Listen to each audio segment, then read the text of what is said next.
자, 우리가 이제는 먹을 것과 입을 옷 정도는 되게 걱정을 되게 안 하는데 집원이가 하나 좀 장만하시면 좋겠다. 그게 소원입니다. 한국에서 그래 집장만 하려고 요새도 보니까 뭐 보금자리 주택이나 이게 나왔다고 그러니까 그냥 그 몇백 대 몇천 대 일인지도 몰라요. 그거 하나 구하려고 말이죠. 그렇게 난리가 납니다. 그러니까 우리가 먹을 거 하고 입을 거 빼놓고 우리 생활에 꼭 필요한 게 뭐냐 하게 되면 사는 집이란 말이에요. 그래서 이 집을 잘 지어서 가지고 있는 사람들은 참 편안하게 살 수가 있습니다. 이 집을 짓는데 그럼 어떻게 짓느냐에 따라서 그 집을 얼마나 아름답고 얼마나 편리하고 얼마나 유익하게 쓸 수 있느냐. 이제 집 짓는 그 건축자에 따라서 달라지는 겁니다. 마찬가지로 우리 본문에 보게 되면 우리 집이라고 하는 것을 영적으로 말하니 우리 교회를 하나님이 거하는 집이라고 그랬고 또 더 나아가서 우리의 몸을 하나님이 거하는 집이요 우리 영혼이 사는 집이라. 그러면 자기 영혼이 사는 것뿐만 아니라 우리 하나님의 성령을 모실 집이기 때문에 우리 집을 잘 지어야 되지 않겠느냐. 아주 지혜로운 건축자같이 집을 지어야 되지 않겠느냐. 오늘 그런 말씀입니다. 오늘 본문을 보시게 되면은 지혜로운 건축자에 대해서 아주 분명하게 나오는 지혜로운 건축자는 뭡니까? 이건 아주 집을 잘 짓고 잘 질 뿐만 아니라 그 집을 잘 편리하게 아주 편안하게 사용하고 이용할 수 있도록 짓는 사람을 아주 지혜로운 건축자라 그렇게 말합니다. 우선 지혜로운 건축자는 좋은 터를 선택을 잘합니다. 터를 장만을 잘한단 말이에요. 이 본문에 보게 되면 지혜로운 건축자는 터를 잘 장만한다, 마련한다 그랬어요. 터를 마련하는데 장소가 나쁜 곳에 마련한다고 하게 되면은 그 별로 좋지는 않습니다. 아무리 좋은 집을 짓는 것 같아도 전혀 터가 나쁜데 한번 가보세요. 그러니 교통도 불편하고 또 살기도 불편하고 사람이 왔다 갔다 하기도 힘들고 기후 조건도 안 좋고 모든 게 안 좋은 곳에다 갖다 터를 잡게 되면은 아무리 재료를 좋은 것 갖다 짓고 아름답게 지었다 할지라도 그 집은 쓸모가 없는 집이 되어버린단 말이죠. 제가 몇 년 전에 목사님들하고 함께 어느 수양관을 갔었어요. 가다 들어가면서 보니까 옆에 아주 집이 좋은 집이 있습니다. 어마어마하게 무슨 저택인데 그렇게 잘 지어놓을 수가 없어요. 그리고 커요. 근데 그 집이 여기 오게 되면 몇백만 불짜리예요, 그게. 근데 그때 당시에 거기서 물어보니까 50만 불 안 줘도 된다 그래요. 그거. 그러니까 몇백만 불짜리가 50만 불밖에 안 되는 가치가 떨어졌단 말이에요. 그 이유가 뭡니까? 그 집의 터를 제대로 잡지를 못해서요. 그건 아마 집에 대한 가치 또 사는 데 가치도 살기 위해서 진 것보다는 무슨 뭐라 그러죠? 그 별장 비스름하게 지었기 때문에 그런 것 같아요. 그러니까 결국 그 터를 잘못 잡게 되면은 아무리 잘 지려고 해도 잘 진 집이 유익하지 못하다 그런 얘기입니다. 그런데 우리 신앙도 마찬가지라는 겁니다. 터를 잘 잡아야 돼. 만약에 여러분들이 신앙생활 할 때에 불교에다 갖다 터를 잡아보세요. 유교를 터를 잡아보세요. 그러면 이슬람교라든지 또는 힌두교라든지 이렇게 기독교가 아닌 데 갖다 터를 잡아봐요. 더 나가서 기독교라 하더라도 2단 가까웠거나 2단 같은 데 터를 잡고 여러분이 만약에 신앙생활 한다고 그러게 되면 그거 행복하겠습니까? 행복하지 못하거든. 여러분은 하나님께서 참 축복하셔서 아주 건전한 하나님의 교회 터에 여러분의 신앙의 터를 마련해 주신 것을 감사하시기 바랍니다. 자, 그러면 이 집을 지을 터는 뭐냐? 본문에 보면 한마디로 말하게 되면 예수 그리스도라 그랬어요. 예수 그리스도를 터를 삼아서 자기 신앙 인격의 집을 지어 나가야 된다. 그런 말씀입니다. 석가를 만약에 터를 잡았으면 어떻게 됩니까? 이거 허무주의가 되어버리는 거예요. 그렇죠? 이 사람들은 불타가 된다, 뭐가 된다, 막 그런 얘기를 하지만은 완전히 허무주의 보는 그 사람들은. 그죠? 완전히 그건 아무것도 없어요, 죽으면은. 그러니까, 그렇게 되고, 공자한테 털을 잡게 되면은, 공자는 뭐 윤리 선생 뿐이니까 미래가 없는 겁니다. 뭐 마찬가지지요. 마음에 또, 누구, 세상에 아무리 얘기를 해도 그 터가 우리에게 가장 유익하고 영생하고 영원히 살 수 있는 그런 집의 터는 어디냐? 따라 하시기만 예수 그리스도. 예수 그리스도예요. 얼마나 좋습니까? 이 예수 그리스도가 곧 우리의 믿음의 터라. 여러분의 믿음의 터가 뭐냐 할 때 너는 석가모니도 아닙니다. 불교도 아닙니다. 나는 뭐 힌두교도 아닙니다. 마호메트교 또 이슬람교도 아닙니다. 세상의 잡종교가 아닙니다. 뭡니까? 예수 그리스도라. 예수 그리스도 한 번 모시면요 끝장이에요. 끝나는 겁니다. 다른 거 하나 걱정할 거 없어요. 근데 이 예수 그리스도의 터를 제일 첫 번에 닦은 사람들이 있는데 이 사람들이 누구냐 하게 되면 누구지요? 초대교회의 사도들이라는 얘기입니다. 할렐루야. 초대교회 사도들이 대개 누굽니까? 예수님의 12제자 플러스 또 알파. 그 중에 이제 쉽게 말해서 바울 사도 같은 사람들 그 외에 몇이 있는데 그 이름이 잘 안 알려져 있죠.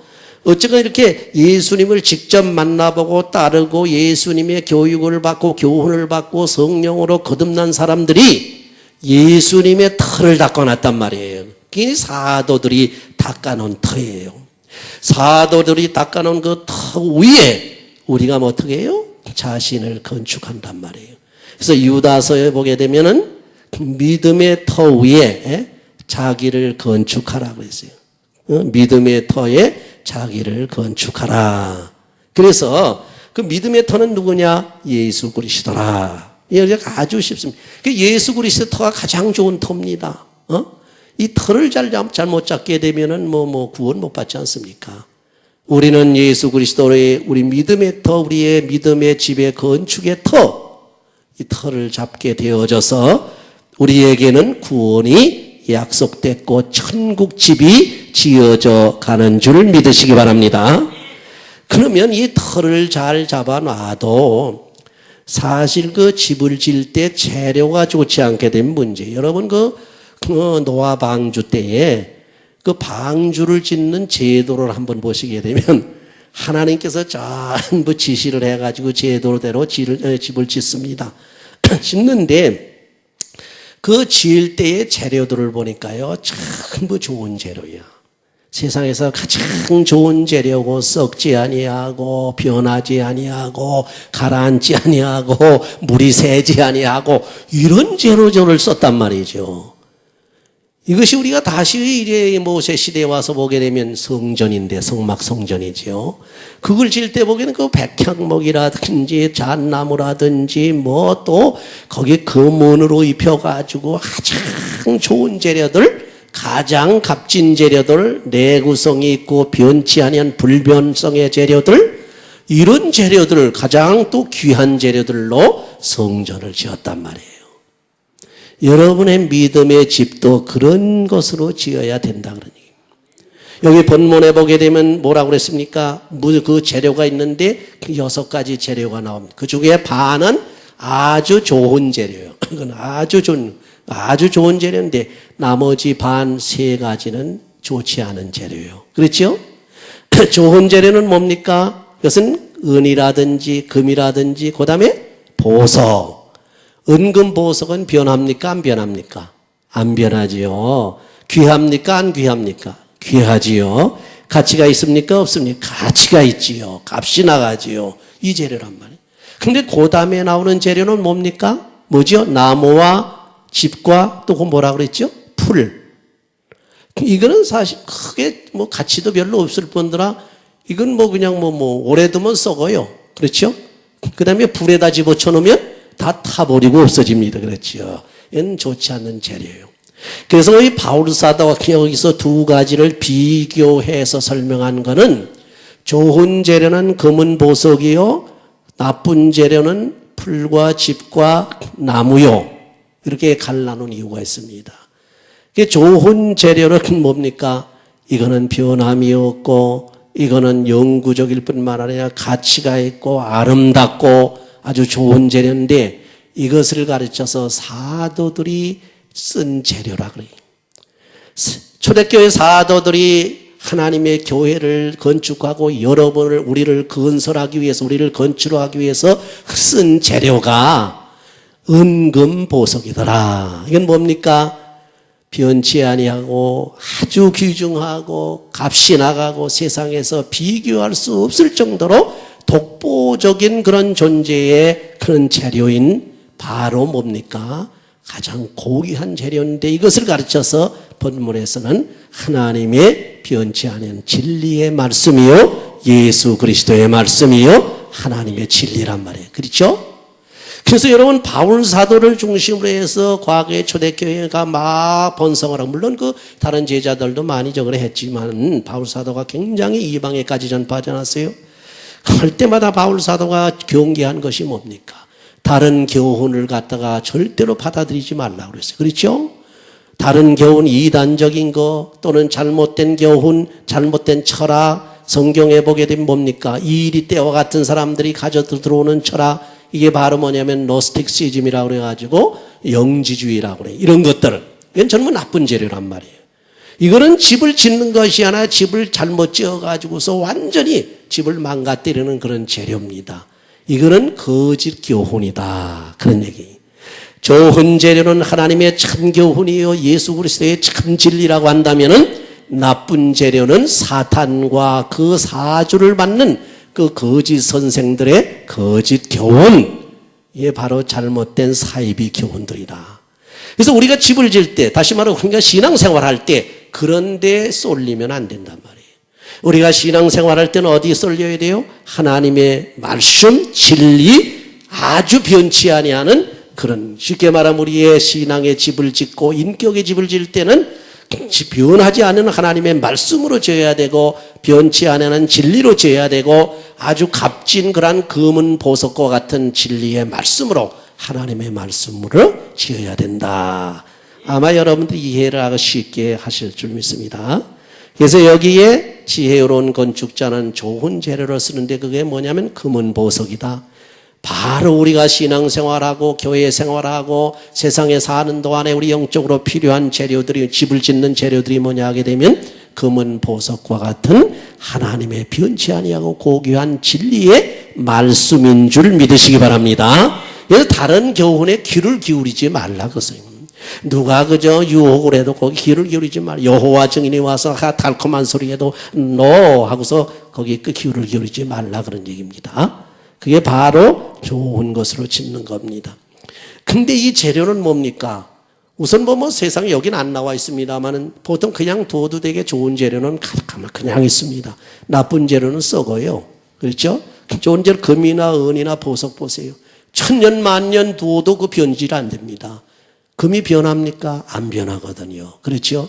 은이 변합니까? 쭉 변하는 것 같지만 그렇게 조그만 따고 번쩍번쩍 또 빛이 나요. 그렇죠? 근본은 안 변했나? 보석이 변합니까? 안 변하거든. 이게 바로 그런 걸 말하는 게.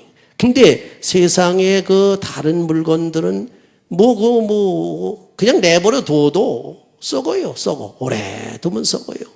이 사실라의 의자 같은 거 나무 같은 거 많이 거기다 칠을 하고 사람들이 이렇게 방부를 해놓고 이렇게 했기 때문에 오래 가지만 이것도 그냥 둬보세요. 우리가 뜯다 쓸고 닦고 쓰니까 오래 가지. 이거 그냥 내 방치해 보세요. 이거 그냥 썩어버립니다. 마찬가지. 그래서 이 좋은 재료는 그냥 내버려둬도 안 썩지만은 물에 들어가도 안 썩지만은 불에 들어가도 변치 아니하는 줄 믿으시기 바랍니다. 불에도 변질되지 않은 재료가 좋은 재료. 이게 뭡니까? 불변의 재료요. 불변의 재료. 여러분 신앙생활할 때 금과 은과 바로 뭡니까? 이 보석 같은 그런 재료를 가지고 하나님의 변치 않은 진리의 말씀을 가지고 자기의 신앙의 집을 착 지어놓은 사람은 변질이 안 된단 말이에요. 그런 사람들은 변하지 않단 말이에요. 그런 사람들은 예수님을 배반하고 배신하지 않는단 말입니다. 여러분 세상 사람같이 배신자라는 사람이 어르십니까? 개들 또는 고양이들, 짐승들은 오히려 주인을 배신을 안 한대요. 죽을지언정 주인하고 같이 죽고 그렇게 주인하고 항상 일심동체가 돼가지고 하는데 꼭 변절하고 배신하는 것은 사람이야. 그러니까 이 사람이 얼마나 못됐습니까? 짐승마도 못한 인간이란 말이에요. 사실 어떤 면에서. 그러나 예수를 참으로 잘 믿고 예수 그리스도의 은혜를 받고 또 변치 아니하나 하나님의 진리의 말씀으로 무장해서 지은 집, 그런 사람들의 신앙은 변치 않고 그런 사람들은 어떤 일이 있어도 변절되지 아니하는 줄 믿으시기 바랍니다. 그런 신앙이. 이 사람은 보통 때에 변질 안 되는 게 문제가 아닙니다. 보통 때에 아무런 일이 없을 때 사람들이 변질 안 될 수 있죠. 배신 안 합니다. 자기한테 아무런 조금, 그러나 자기한테 불이익이 돌아온다든지, 여러분 드라마 같은 거 보니까 변절해가지고 온통 역사를 뒤바꿔 놓는 장면들이 많이 나옵니다. 가만히 보니까. 근데 보통 평상시에는 충성하는 것 같고 아무 변질이 안 되는 것 같은데 어떠한 그 시련이 닥쳐오게 되면 변하는 게 인간이야. 자기의 중심으로 생각해서 이게 내가 해를 받겠다, 이게 내가 유익하지만 내가 손해가 되겠다 할 때는 변질한단 말이에요. 근데 이 개들이나 이런 짐승들은 그것도 몰라요. 모르는 게 차라리 낫지. 우리 사람은 지혜가 너무 있다 보니까 요랬다가 내가 손해보겠다, 그런 꾀가 들어와가지고 그 환경이 닥치게 되면 싹 변질하잖아요. 그건 오히려 나쁜 거, 그건 사탄적이야. 그거는 큰 개나 이런 다른 동물들은 그건 모른단 말이에요. 이게 이런 상황에는 내게 손해가 되겠다 이런 걸 미처 못 느끼니까 그저 주인에 대한 충성밖에 몰라. 그렇죠? 충성하다 보니까 변질이 안 된단 말이에요. 그런 면에서는 우리가 짐승만도 못한 게 아니냐. 참 부끄러운 얘기입니다만은 그렇게 생각을 하게 됩니다. 그러나 하나님의 변치 아니하는 진리의 말씀이 나를 꽉 붙잡고 있으면은 절대로 변하지 아니하는 줄 믿으시기 바랍니다. 가룟 유다같이 변치 않습니다.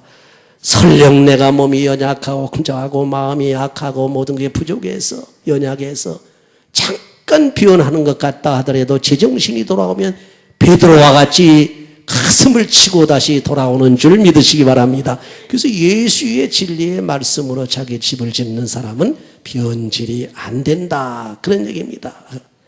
그렇게 변질이 안 되고 변하지 아니하는 그런 재료를 써서 집을 지어라.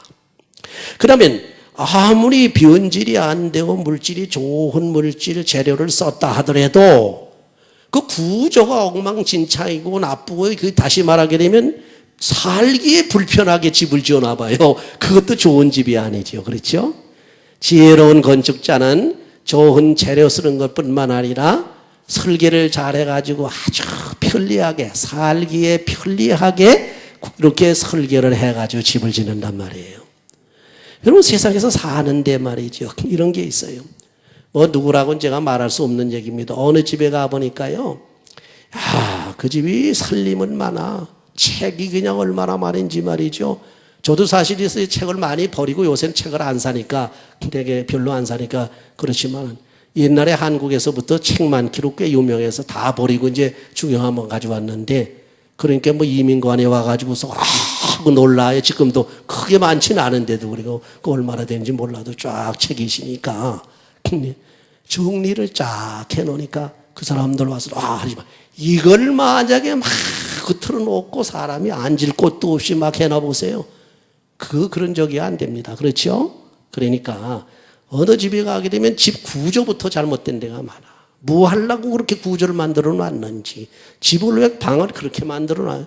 또 누굴 만났더라 아주 속된 말로 방을 코딱지만하게 만들어 놓고 그렇게 한 거 왜 그랬는지, 또 그 화장실이랑 또 뭡니까 키친인가 이런 데 들어가를 때 여기 편리하게 만들지 않고 아주 불편하게 만들어 놨다 그러면 금을 가지고 만들어 놨어도 그 집이 그렇게 어떻게 살기 좋습니까? 살기 좋은 집은 아니란 말이에요. 마찬가지예요. 여러분이 신앙생활하면서 여러분의 집을 지어갑니다. 근데 내 이 집이 나뿐만 아니라 다른 사람에게도 같이 살기에 편리하고 편안하고 행복을 느낄 수 있는 집을 지어야 되는 줄 믿으시기 바랍니다. 그게 무슨 얘기입니까? 물론 여러 가지로 생각할 수 있지만은 첫째로 내 스스로 마음이 편하게 편리하게 살 수 있고 지낼 수 있는 생활, 그런 사람이 돼요. 뿐만 아니라 나뿐만 아니라 다른 사람이 나를 대할 때도 아주 편안하고 편리하고 서로 믿음으로 주고받고 서로 도와주고 도움받고 이렇게 정말 형제같이 살 수 있는 그런 인격의 집을 지으셔라, 그런 얘기입니다. 어떤 사람들은 돈을 많이 벌고 아주 고지식한데 융통성이 없어가지고 말이야. 넌 네 거 먹어라, 난 내 거 먹는다. 넌 너 살고 나 살고, 뭐, 넌 내 복에 살고 난 내 복에 살고. 그래서 어떤 분 제가 이렇게 전화한 중에 제가 들어보니까 이런 얘기를 합니다. 나는 남에게 그냥 주지도 않고 남에게 도움 받지도 않습니다. 그래요. 그럼 뭐하러 여기서 삽니까? 뭐하러 사회생활을 해요? 산골에 가서 아니면 외딴데 외도 닥치면 그러니까 외딴 섬에 가서 혼자 살지. 그렇죠? 참 안타까운 얘기. 인간이라는 사회적 동물이야. 가정에 오게 되면 무슨 부부지간의 사회적 관계, 형제지간 또는 자녀들 관계의 사회적 동물이야. 지금 교회로 오게 되면 여러분이 전부 교인들끼리 서로 사회적으로 교제하는 사회적 동물이에요. 그렇죠? 그래도 직장에 가도 마찬가지입니다. 세상에 어디 가든지 혼자 사는 세상이 아니란 말이에요. 그렇다면 내 마음만 좋으면 됐지, 내 마음만 편하면 됐지, 이거는 좋은 집을 짓는 게 아닙니다. 다른 사람이 내 집에 들어오기에 좋은 집을 지어라. 편안하게 들어와가지고 마음껏 대화하고 즐기고 행복하게 살고 서로 주거니 받거니 도와주고 도움받고 이렇게 들어올 수 있도록 오픈 마인드를 해서 대문을 활짝 열어놓고 다른 사람들까지 내 속에 들어와서 자유롭게 편안하게 지낼 수 있는 그런 인격이 되라 하는 겁니다. 어떤 사람은 까딱스러워가지고 말이에요. 옆에 와서 말 붙이기도 힘들어. 조금 말 붙이면 삐져가지고 말이죠. 또 뭐 딴 생각을 하고 막 이래. 그거 참 불편하거든. 그런 집엔 들어가기도 싫어요. 그렇죠? 그런 사람하고는 대하기도 싫잖아요. 그러니까 그런 걸 버리라는 겁니다. 자기 마음도 편안하고 다른 사람들의 마음도 편안하게 해줄 수 있는 인격집을 지으시기를 주의 이름으로 축원합니다. 좀 마음을 확 열피세요. 그리고 다 받아들이고 또 남을 위해서. 근데 이건 다른 거 없습니다. 제가 보기에는 어떤 사람이 까딱스러우냐, 까달스럽냐, 독선주의자들이에요. 독선주의자이면서 그걸 또 뭐라고 그러죠? 자기 중심적인 사람들. 그런 사람들 자기만 생각해. 자기 도취에 빠져 있어가지고 자기 생각하는 게 최고선이고 자기 생각하는 게 최고고 자기 아이디어가 최고고 자기의 판단이 완전히 절대적이고 내 판단 외에 다른 것은 없다. 이런 사람들이 되게 그런단 말이죠. 이런 사람들은 문을 안 엽니다. 이런 사람들은 특징이 첫째 뭔지 압니까? 다른 사람들을 비판하는 게 가장 큰 특징이에요. 자꾸 다른 사람들을 비판해. 괜히 가만히 있는 사람을 꼬집어 뜯어. 그래, 그 사람. 바로 제대로 보는 일이 없어. 정말 좋게 보는 게 없고 부정적으로만 본단 말이에요. 누구 얘기하면, 그 사람 말이야. 형편없는 사람이 뭐, 또 누구 그러면, 그 사람은 이렇게 전부 부정적으로만 보고 남 비판만 하는데 그러면 너는 어떠냐? 당신은 어떠냐? 하고 파고 들어가 보게 되면 자기는 더하면서도 그래. 그런 사람이 더해요. 그러니까 여러분 남에 대해서 비판적인 눈 가지고 보지 마시란 말이에요. 비판할 일이 있거든 끌고 들어와서 자기를 비판하고 같이 자기와 견주어가지고 내가 저 지경이면 난 더 했을 텐데 나는 더 나쁜 사람인데 그렇게 생각하시란 말이에요. 그러면은 문제가 없어집니다. 자꾸 남을 비판하고 비평하고 말이지 욕하고 이런 사람들. 근데 그 사람들 그 비평하는 비평으로 자기가 비평을 받으리라? 누구 말입니까? 예수님의 말씀. 할렐루야.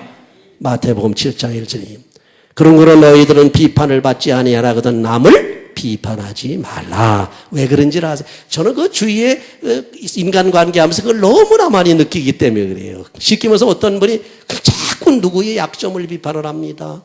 자꾸 뭐 이러니 저러니. 근데 가만히 평소에 보면 그 사람이 비판할 만도 해요. 왜? 어떤 면에서 굉장히 정확하거든? 그 면에 있어서. 아주 그 면에 있어서는 뭐 틀림이 별로 없단 말이에요. 그런데 보세요. 이렇게 비판을 한참 퍼붓고 난 다음에 얼마 있다 안 보면 자기가 그 죄에 빠져버려. 자기가 그 비판받은 그 행동에 자기가 더 크게 빠져버려. 그러니까 비판받는 거예요. 예수님의 말씀이 하나도 틀림이 없어요. 네가 비판을 받지 아니하거든 남을 비판하지 말라는 건 뭡니까? 네가 완벽하고 퍼펙트한 것 같지만은 너도 실수할 때가 있고 내 약점이 있는 것을 봐라. 그런 거로 다른 사람의 눈에 티를 보지 말고 내 눈에 들보를 봐라. 예수님의 말씀은요 하나도 틀린 게 없어. 근데 우리가 그냥 넘어가니까 뭐 그런가 보다 그러지만 가만히 들어가 생활 속에서 파고 들어가 보게 되면요 예수님의 말씀이 아주 정확합니다. 그래서 결국 우리가 우선 마음을 열고 다른 사람의 약점을 보게 된 그것이 내 약점이다 이렇게 생각하고 다른 사람의 장점을 보게 된 참 잘했구나 칭찬해주고 아이고 나도 저렇게 좀 좋은 면이 있었으면 좋겠다. 주여 나도 저희와 같이 하나님의 영광을 돌리고 좋은 일을 할 수 있게 주옵소서. 그렇게 신앙생활 하란 말이에요. 그런 문제가 없어지는 게 이건 자꾸 남 눈 속에 티만 가지고 보고 그걸 빼려고 난리치는데 자기 눈엔 들보가 있는데 빼지 못하고 말이죠. 그렇죠? 그겁니다. 그래서 지혜로운 건축자, 지혜로운 교인은 자기 집을 질 때, 자기 인격적인 집을 질 때 다른 사람의 것을 보고 이거 틀렸다 저거 틀렸다 어쨌다 그렇게 얘기합니다. 재료를 왜 저런 걸 썼어? 구조를 왜 저렇게 했어? 하나입니다. 그것도 다 자기를 한번 보세요. 자기 구조 자기 재료는 더 형편없는데 그렇죠? 그래서 지혜로운 건축자는 자료도 아주 최상의 자료를 변질되지 않은 자료를 쓰지만은 살기도 아주 편안하고 편리한 집을 짓는다. 자기도 편리하고 다른 사람도 편해.